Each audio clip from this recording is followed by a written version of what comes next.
Hello my dear friends and fellows, आज फिर स्वागत है लिटरेचर की क्लास में।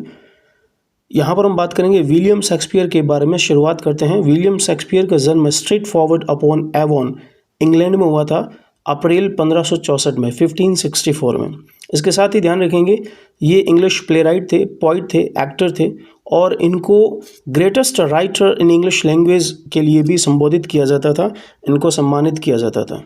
इसके साथ यह भी ध्यान रखें यह दुनिया के प्रतिष्ठित ड्रामेटिस्ट में से एक थे।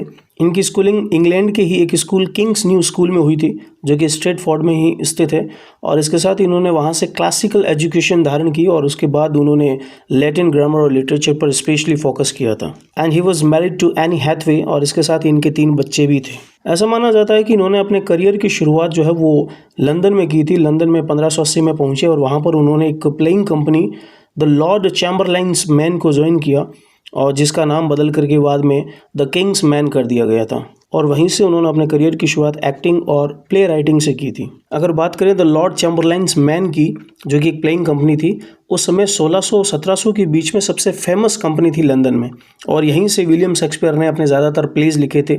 लेकिन 1603 में किंग जेम्स फर्स्ट राजा बन जाता है और उसके बाद इसका नाम बदल करके द किंग्स मैन कर दिया जाता है। विलियम शेक्सपियर की लिखने की कला ने धीरे धीरे उन्हें फेमस बनाना शुरू कर दिया और यहीं से द ग्लोबल थिएटर की शुरुआत हो जाती है, क्योंकि ग्लोबल थिएटर वो पार्ट ऑनर थे और जो भी प्ले वहाँ पर लिखते थे सबसे पहले प्ले का परफॉर्मेंस इसी ग्लोबल थिएटर में होता था। और ऐसा माना जाता है कि विलियम शेक्सपियर ने 39 plays, 154 sonnets, essays and 2 long narrative poems लिखी हैं। ये विलियम शेक्सपियर के द्वारा लिखे गए मोस्ट फेमस प्लेज हैं, जिनमें Romeo Juliet, Hamlet, Macbeth, Othello, King Lear, Julius Caesar, A Midsummer Night's Dream, The Taming of a Shrew, Twelfth Night, Richard III, Much Ado About Nothing, The Merchant of Venice, Antony, Cleopatra, The Tempest, As You Like It, Measure for Measure, Henry V, Coriolanus, Titus Andronicus, the comedy of errors. अब हम बात करेंगे William Shakespeare के द्वारा लिखी गई most famous and important sonnets जो अब तक एग्जाम में पूछी गई है और आगे आने की भी संभावना है।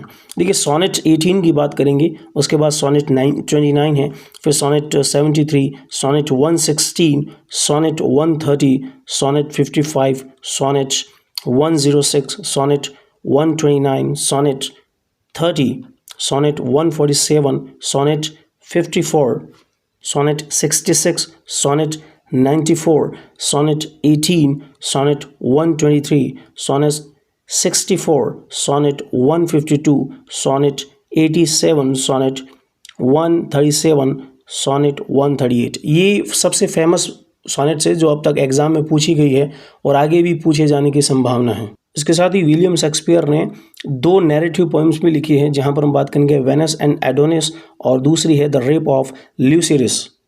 फिर सन 1600 के आसपास स्ट्रेटफोर्ड वापस आ जाते हैं विलियम शेक्सपियर और वहाँ पर रिटायरमेंट ले लेते हैं और उनकी मृत्यु हो जाती है 23 अप्रैल 1660। अब बात करते हैं कुछ फन फैक्ट्स के बारे में विलियम शेक्सपियर से संबंधित है। विलियम शेक्सपियर को बार्ड ऑफ एवॉन कहा जाता था।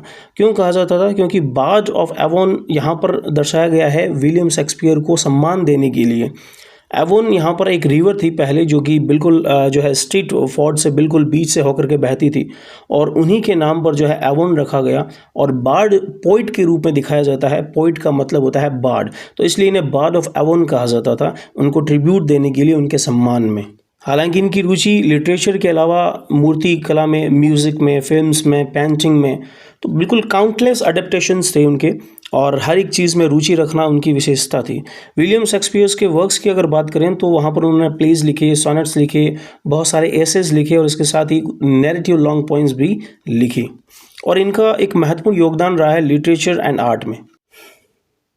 विलियम शेक्सपियर की फेमस राइटिंग्स में से कुछ कोटेशंस उठाई गई है। जैसे पहली कोटेशन देखें, हैमलेट से ली गई है, टू बी और not to be that is the question.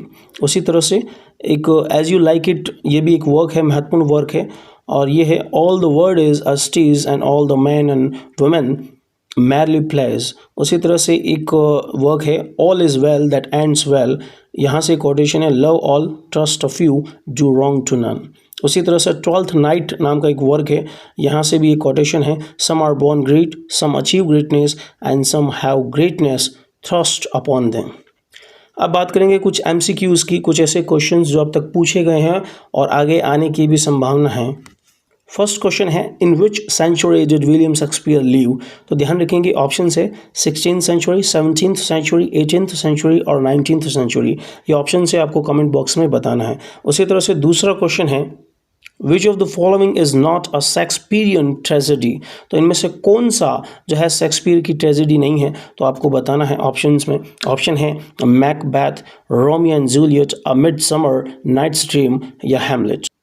तीसरा क्वेश्चन है, which of the Shakespeare's plays features the character Othello? तो यहाँ पर आपको बताना है कैरेक्टर्स के बारे में। तो यहाँ पर देखें, option A Othello, option B Merchant of Venice, option C Julius Caesar and option D King Lear. Fourth question है, what is the name of William Shakespeare's wife? William Shakespeare की पत्नी का क्या नाम है? Anne Hathaway, Elizabeth first, Mary Stuart या फिर Margaret Atwood. अगर आप UGC नेट JRF की तैयारी कर रहे हैं तो आप टेक्स्ट बुक से अपनी तैयारी को बेहतर बना सकते हैं और वहाँ पर आप मेरे कूपन कोड का यूज़ कर सकते हैं, जहाँ पर आपको मिलेगा 30 to 60% डिस्काउंट। मिलता है नेक्स्ट क्लास में, जो कि होगी लिटरेचर की।